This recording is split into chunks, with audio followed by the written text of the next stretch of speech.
하나님의 말씀은 에스겔 41장 1절부터 11절 말씀입니다.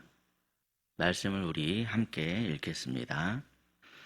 그가 나를 데리고 성전에 이르러 그 문 벽을 측량하니 이쪽 두께도 6척이요 저쪽 두께도 6척이라 두께가 그와 같으며 그 문 통로의 너비는 10척이요 문 통로 이쪽 벽의 너비는 5척이요 저쪽 벽의 너비는 5척이며 그가 성소를 측량하니 그 길이는 40척이요 그 너비는 20척이며 그가 안으로 들어가서 내전문 통로의 벽을 측량하니 두께는 2척이요 문 통로가 6척이요 문 통로의 벽의 너비는 각기 7척이며 그가 내전을 측량하니 길이는 20척이요 너비는 20척이라 그가 내게 이르되 이는 지성소니라 하고 성전의 벽을 측량하니 두께가 6척이며 성전 3면에 골방이 있는데 너비는 각기 4척이며 골방은 3층인데 골방 위에 골방이 있어 모두 30이라 그 3면 골방이 성전 벽 밖으로 그 벽에 붙어 있는데 성전 벽 속을 뚫지는 아니하였으며 이 두루 있는 골방은 그 층이 높아질수록 넓음으로 성전에 둘린 이 골방이 높아질수록 성전에 가까워졌으나 성전의 넓이는 아래 위가 같으며 골방은 아래층에서 중층으로 위층에 올라가게 되었더라.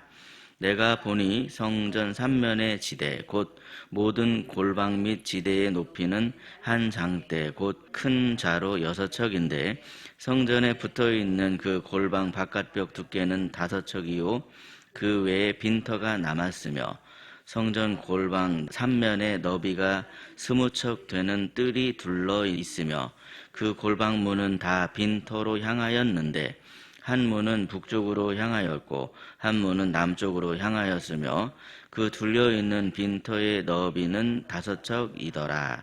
아멘. 오늘도 이른 새벽에 하나님이 부어주시는 은혜를 사모하여 주님 앞에 나아오신 사랑하는 여러분에게 하나님께서 예비하시고 부어주시는 은총이 가득하시기를 예수님의 이름으로 축복합니다. 오늘 새벽에 하나님께서 우리에게 보여주시는 장면은 독특합니다. 하나님께서는 지금 이스라엘의 현실, 그러니까 지금 이스라엘 고국은 어떤 상황이냐면 다 쑥대밭이 되어서 황폐화된 그런 상황이었는데 그런 모습을 보여주시는 것이 아니라 여기저기 막 뿔뿔이 흩어져 있는 그런 백성들의 모습을 보여주는 것도 아니라 지금 보니까 하나님께서 새로운 성전을 보여주고 있으십니다. 지금 현실 상황이 아니라 새로운 성전의 모습을 보여주시는 하나님. 그런데 이 성전은 그 옛날 솔로몬 성전의 복원이 아닙니다. 옛날처럼 다시 한번 우리가 잘 살아보자 하는 한창 잘 나가던 시절을 그리워하는 것이 아닙니다. 하나님이 보여주시는 성전은 하나님께서 다시 거하시기 위한 참된 질서의 선포입니다. 이처럼 하나님께서는 무너진 현실 한가운데에서 먼저 내가 거할 처소를 세우라. 그렇게 지금 말씀을 하십니다. 그러니까 포로된 이스라엘 백성들에게 있어서의 이 참된 회복은 무엇보다도 하나님의 임재가 다시 시작되는 회복이었습니다. 그러므로 그 회복은 언제나 하나님께서 거하실 처소로부터 시작이 된다라고 하는 것을 우리가 깨달을 수 있습니다. 그렇다면 하나님께서는 과연 어떠한 과정을 통해서 이 일을 이루어 가실까요? 오늘 말씀은 우리가 읽긴 읽었지만 막 복잡한 구조로 되어 있죠. 그런데 가만히 보면 첫째로 하나님께서 하나님 그 임하실 처소를 세우실 때 성전의 벽부터 철저하게 측량을 하고 계신다는 것을 알 수가 있습니다. 그래서 오늘 본문을 보시면 각종 수치들을 기록한 숫자들이 많이 나와 있는데 그런데 이 숫자들은 철저하게 이 성전 내부의 벽을 측량해서 기록한 숫자들입니다. 그래서 말씀을 보면 길이, 너비, 벽의 두께, 방의 구조까지 그렇게 아주 세밀하게 측정이 되고 있습니다. 이처럼 하나님께서는 뭐 그냥 무조건 열심히만 하시는 그런 분이 아니십니다. 뼈대부터, 기초부터, 이 기본부터 철저하게 준비하시는 하나님. 그래서 이 뼈대가 제대로 세워지기를 바라시는 분이라는 것이죠. 하나님이 임하실 처소만 그러는 것이 아닙니다, 여러분. 원리가 다 똑같다는 겁니다. 단순히 우리가 열심히만 한다고 해서 어떤 일이 제대로 되는가? 그렇지 않다는 겁니다. 이 기초가 없으면 비슷한 일을 만나면 또 무너지고 또 쓰러지고 또 넘어집니다. 뼈대가 튼튼하지 못하고 뼈대가 바르지 못하면 쉽게 넘어질 수밖에 없다는 겁니다. 먼저 기준을 바르게 세우는 것이 얼마나 중요한가, 그것을 알 수 있죠. 사실 이스라엘에게 원래부터 그럼 그 뼈대가 없었냐? 원래부터 기준이 없었냐? 그러지 않습니다. 하나님께서는 이스라엘 백성들에게 가장 먼저 무엇부터 주셨냐면 뼈대부터 주셨습니다. 기본부터. 시내산에서 이스라엘 백성과 언약을 맺으실 때 처음 주신 뼈대가 무엇입니까? 바로 십계명입니다. 말씀부터 주셨다는 거죠. 그럼에도 이들이 왜 그런 뼈대를 무너뜨렸느냐? 우상 숭배를 하게 되면서, 우상을 섬기면서 이들이 하나님께서 주신 그 기준을 무시해버리고 그것들을 다 내버려 버렸다는 겁니다. 그 결과 성전만 무너져 버린 게 아니라 나라도 무너져 버렸고 이들의 삶도 무너져 버렸습니다. 이처럼 기준이 무너지게 되면 그 위에 쌓아 올린 모든 것들이 다 무너지게 됩니다. 그만큼 뼈대가 중요하고 기준이 중요합니다. 사랑하는 성도 여러분, 신앙의 회복이라고 하는 것이 단순히 우리의 감정만 뜨거워지는 것을 말하는 게 아닙니다. 하나님의 말씀이 이 기본 뼈대를 잘 이루어야만이 제대로 신앙 회복이 이루어질 수 있다는 거죠. 그래야 우리가 우상이 나쁜 것이로구나. 왜 우상이 나쁜 것인가? 우상을 멀리할 수 있게 되고, 말씀의 기초가 될 때 내 욕심이나 나의 어떤 그런 이기주의로 인해 내가 걸려 넘어지지 않게 되더라는 사실입니다. 하나님께서는 오늘도 우리에게 사랑의 음성을 들려주셔서 말씀을 기초로 하나님 중심된 삶을 살아갈 수 있도록 우선순위가 무엇인가를 점검하게 해주시고 말씀에 비춰서 내 삶을 측량할 수 있도록 그렇게 우리의 마음과 생각을 조용하게 이끌어 주시는 주님이십니다. 하나님께서 임하실 처소가 제대로 세워지기 위해서는 먼저 이 벽이 중요하다, 뼈대가 중요하다라고 하는 사실을 말씀을 통해서 기억하시고 항상 이 하나님의 말씀을 기준 삼으시는 저와 여러분이 되시기를 예수님의 이름으로 축복합니다. 둘째로 하나님께서는요, 우리의 거룩함이 주님을 만나면 만날수록 점점 더 깊어져 가기를 원하십니다. 에스겔이 본 성전의 모습은요, 그 안으로 들어가면 들어갈수록 모습이 조금씩 이렇게 복잡해져 가고 있습니다. 물론 그 성전의 가장 중심은 뭐가 있다고 지금 말씀하고 있냐면 4절인가요? 지성소니라 하는 말씀이 4절에 있을 건데 성전 가장 안쪽의 중심은 지성소입니다. 근데 말씀을 가만히 보면 이 지성소 주변에 골방이 여러 개가 있습니다. 이 말씀 보니까 30개인가 그렇게 골방이 여러 개가 있다라고 그 구조를 설명을 하고 있는데, 그런데 이러한 구조는 우리의 신앙 여정을 그대로 보여주고 있습니다. 믿음은 단순히 편안해지는 그런 과정이 아니라 하나님 앞에서 좀 더 나누어지게 되고 구별되는 과정이다. 여러 개의 골방이 칸칸이 나눠져 있는 것은 구별을 의미하는 겁니다. 그런데 우리는 종종 그저 여기 지금 성전에 보면 성전의 바깥에는 다 뜰이거든요. 그 뜰에만 머물기를 원하는 그런 모습일 때가 있습니다. 왜냐하면 거기가 좀 더 마음이 편하거든요. 은혜는 누리고 싶지만 변화는 부담스럽습니다. 용서는 받고 싶어 하지만 삶은 그냥 그대로 두기를 원합니다. 그러나 하나님께서는 우리를 좀 더 깊은 곳으로 부르고 계십니다. 하나님을 만나려면 지성소까지 나아가야 되는데 그러기 위해서는 우리가 구별된 모습이어야만 하더라는 거죠. 사랑하는 성도 여러분, 그렇다면 오늘 우리의 신앙은 과연 어디쯤 와 있습니까? 혹시 여전히 바깥 뜰에만 머물기를 바라고 있지는 않으신지요? 혹시 교회 다닌 지가 오래됐는데도 불구하고 그냥 뜰에만 머물다가 돌아가는 그런 신앙은 아닌가? 그런데 그런 신앙을 하나님이 원하지 않으십니다. 하나님께서는 우리가 주님 만나러 가까이 나오기를 원하신다는 것이죠. 생각해 보십시오, 여러분. 우리가 그분께 서면 우리의 가면을 쓰고 있을 수 있겠습니까? 그렇지 않습니다. 사람들 앞에서 쓰고 있었던 그런 가면들도 다 벗어버려야 됩니다. 거짓말하면서 막 핑계댈 수 있겠습니까? 그럴 수 없다는 거예요.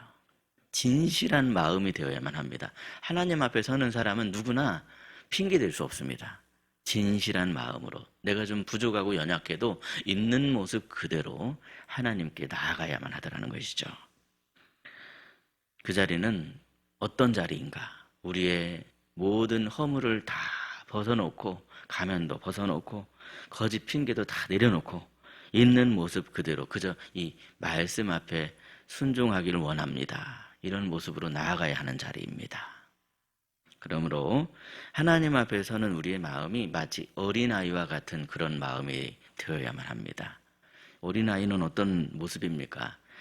그러니까 이 말은 막 이 어린아이의 어떤 부정적인 모습을 이야기하는 게 아니라 정말 순수한 모습, 거짓이 없는 마음, 깨끗한 마음, 그런 마음으로 주님 앞에 나아가야 한다는 것이죠.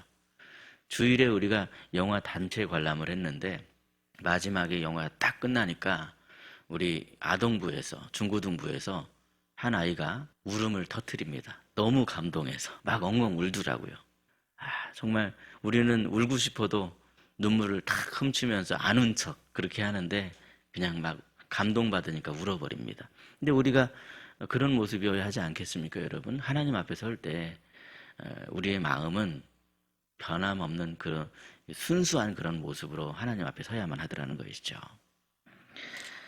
그래서 여러분, 하나님 앞에 서는 우리의 모습은 어린아이와 같아야 됩니다. 순수해야 됩니다. 그런 모습으로 깨끗한 마음으로 주님 앞에 가까이 나아가시는 저와 여러분이 되시기를 예수님의 이름으로 축복합니다. 셋째로 하나님께서는 마침내 성전을 세우게 하십니다. 그런데 여기에 중요한 진리가 있죠. 왜 성전을 세우게 하시는가? 성전을 세우게 하시는 이유는 다른 이유가 아니죠. 주님이 와서 거하시기 위해서 성전을 세우는 거 아니겠습니까, 여러분? 하나님께서는 우리가 완전해졌기 때문에 거하시는 분이 아닙니다. 오히려 우리가 완전하지 않은데도 불구하고 그래도 거기 거하시기 위해서 먼저 성전을 세우라 그렇게 명하시는 분이시죠. 그래서 성전은 회복의 결과가 아니라 회복의 출발점이다라고 하는 사실을 아셔야 됩니다. 성전은 회복의 결과가 아니다. 여러분, 신약의 말씀에 가서 보시면 성전은 곧 예수님이다 그랬습니다. 예수님이 우리가 완벽해서 그렇게 성전 되어 주시기 위해서 오셔서 십자가에 달려 우리를 위해서 죽으셨는가? 그러지 않다는 거예요. 그런데도 불구하고 우리와 함께 거하시기 위해서 오셨다. 그래서 예수님을 믿는 것이 회복의 출발점이 되는 겁니다. 예수님이 우리의 성전 되어 주시는 분이시기 때문에. 하나님의 임재는 성도의 삶의 장식이 아닙니다. 하나님의 임재는 성도의 핵심적인 기반입니다. 하나님의 임재가 없이 어떻게 성도라 할 수 있겠습니까? 예수 그리스도를 믿지 않고 어떻게 성도라 할 수 있을까요? 그러나 우리는 부족하고 연약해도 우리가 예수 그리스도를 믿음으로 말미암아 하나님의 자녀가 되고 우리가 우리 안에 예수 그리스도가 계심으로 너희 몸은 너희가 거하실 하나님의 전이다. 성령의 전이다. 이렇게 말씀을 하는 겁니다. 하나님이 우리 삶 가운데 거하실 때 하나님과의 이 관계가 회복이 되고 흩어진 예배가 다시 중심을 찾게 되며 공동체가 다시 살아 움직이며 역사하게 됩니다. 주님이 거하시는 공동체가 바로 살아 움직이는 역사하시는 공동체다. 그래서 교회는 먼저 그것이 회복이 되어야 한다. 예배 때 가장 중요한 것은 예수님 만나는 것입니다. 주님 만나는 것입니다. 그렇게 말씀드리는 거 아니겠습니까? 하나님께서는 오늘도 우리들 각 사람을 성전 삼아 거하시기를 원하시는 주님이십니다. 그래서 예수님을 보내주셨습니다. 대충 그냥 지어진 그런 신앙이 아니라는 겁니다. 말씀으로 측량되고 순종으로 세워진 우리의 거룩한 삶, 구별된 삶을 통하여서 하나님께서는 친히 거하심의 영광을 나타내 주십니다.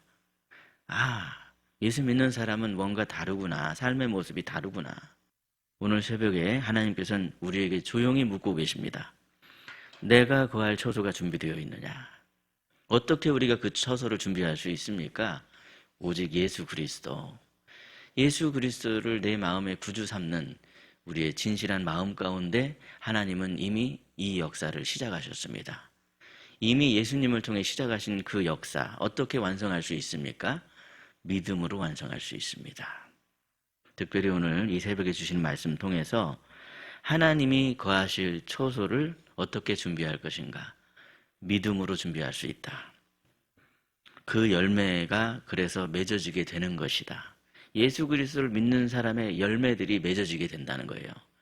성령님께서 우리 안에 거하실 때, 예수 그리스도를 믿음으로 성령께서 우리 안에 거하실 때 그 맺어지는 열매들을 신약 성경에 성령의 열매들이다. 그렇게 말씀하는 겁니다.